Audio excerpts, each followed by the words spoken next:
The anti-hunting notion is an interesting one. I mean, it's just reality. It's the reality of North America. To say that that's anti-hunting, that's ridiculous.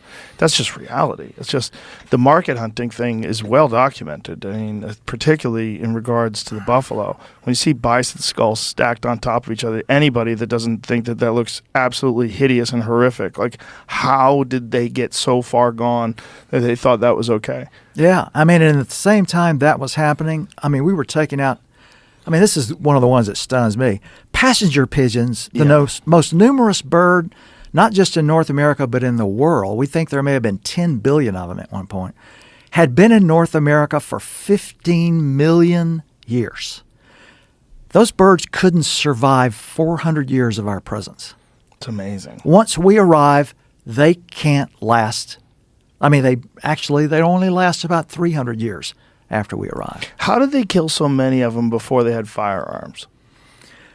With passenger pigeons, I mean, it was very much like the industrial hunt for bison. I mean, you had to use firearms, obviously, for that. But for passenger pigeons, the commercial hunt, the market hunt, was basically done with nets. Oh. You spread nets across the forest, and they were spring-loaded and were released. And what they would do is they use live passenger pigeon decoys that were placed on the end of a pedestal that rocked back and forth. They were called stools.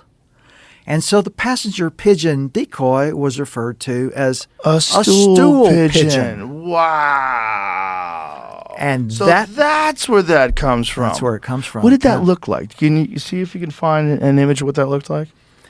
So, you know, we get stool pigeon from, you know, the gangster movies about the 1920s, 1930s. And what they're referring to is stool pigeon is basically a traitor. The stool pigeon rats you out. Wow.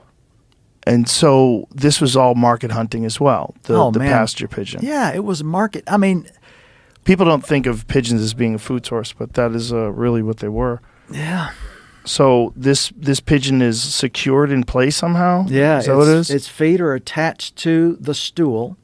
Wow. And the live ones, the live birds that you did this with, when you rocked the stool back and forth, it would flap its wings as if it were landing, and that would then bring down these and then they would flocks. spring load the nets and capture them all. And they wiped out the entire population that way. That's incredible. And one of the reasons they wiped the population out was because, I mean, in the last hunts, which were taking place in the upper Midwest and Wisconsin in particular, I mean, they went after them while they were on their nests.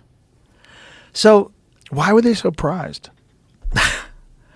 I mean, the whole idea is, as when the last passenger pigeon died, for example, in 1914, you know, a famous story, it dies in the Cincinnati Zoo, Martha, it's called, after Martha Washington. Martha dies in 1914. Okay, so that's the beginning of World War I, the Great War. To be sure, lots of newspapers were focused on other things. But I could hardly find any newspapers in America that wrote an obituary about the last passenger pigeon, what had been the most numerous bird, the most charismatic bird, and the emblem bird, our symbol of avian America. I could find one newspaper that wrote an obituary. Wow. And that newspaper said, you know, we guess we should feel bad about the loss of the passenger pigeons, but on the other hand, maybe it's a good thing that they're not going to be like grasshoppers and stick around with us. So that was kind of the extent. Anyway, wow, people are goofy. I use a lot of this to essentially argue that, you know, I mean, I do this theme of first contact a lot. And I mentioned the first contact between humans and animals that they had never seen. I talk about first contact in the book between Europeans and native people. And the whole idea of first contact theory is that the only way you can really relate to something brand new that you've never seen is through what's already in your head. You already have some notions, and that's how you understand the new. And then after you've had some familiarity with it, you can develop new notions. But one of the themes I do in the book is essentially continental first contact. And what I'm arguing with it is that what we bring out of the old world to America is the conviction that we're going to recreate North America, the United States, in the image or as clones of England, France, Germany. Because that's all we know. That's all we know. And these are places, of course, that in the previous several hundred years before colonization in North America had wiped out all their big animals. I mean, all you've got left in England hasn't had any wolves since the 1400s. They got partridges. And so people come to North America, and immediately the idea is whatever is really wild, we really need to get rid of it. Passenger pigeons, bison, grizzly bears, wolves, those are not the earmarks of a civilized society. England doesn't have those kinds of things. And so, I mean, it kind of takes the heroes of this book, I think, are probably the ecologists of the 20th century who began to realize, so North America is really old. It's had all these animals for a really long time.